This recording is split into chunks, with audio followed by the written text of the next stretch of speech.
Hey guys, welcome to Yakshi vibes. ఈరోజు మనం దర్శించబోతున్నది ఆంధ్రప్రదేశ్లోని కోనసీమ జిల్లాలో వెలిసిన పవిత్ర పుణ్యక్షేత్రం అంతర్వేది శ్రీ లక్ష్మీ నరసింహస్వామి ఆలయం.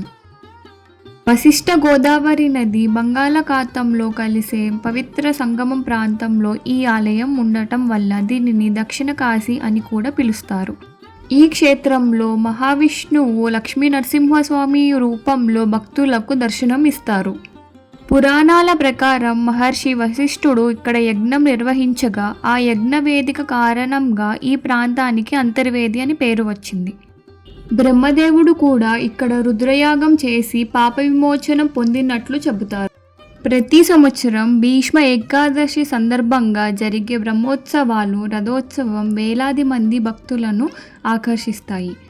స్వామివారిని దర్శిస్తే ధైర్యం, శాంతి, ఐశ్వర్యం కలుగుతాయని భక్తుల విశ్వాసం.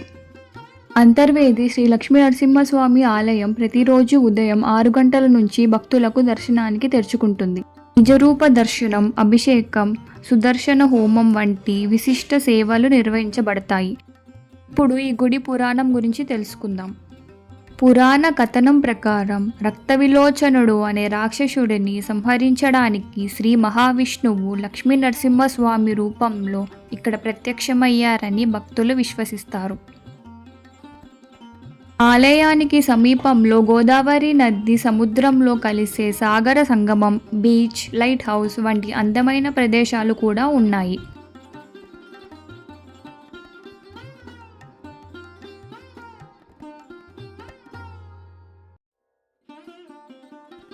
దర్శనం టైమింగ్స్, ప్రత్యేక పూజలు, హోమాల గురించి డిస్క్రిప్షన్లో అన్ని డీటెయిల్గా మెన్షన్ చేస్తాను. వీడియో మీకు నచ్చినట్టయితే లైక్ చేయండి, మీ కుటుంబ సభ్యులకు మరియు స్నేహితులకు షేర్ చేయండి.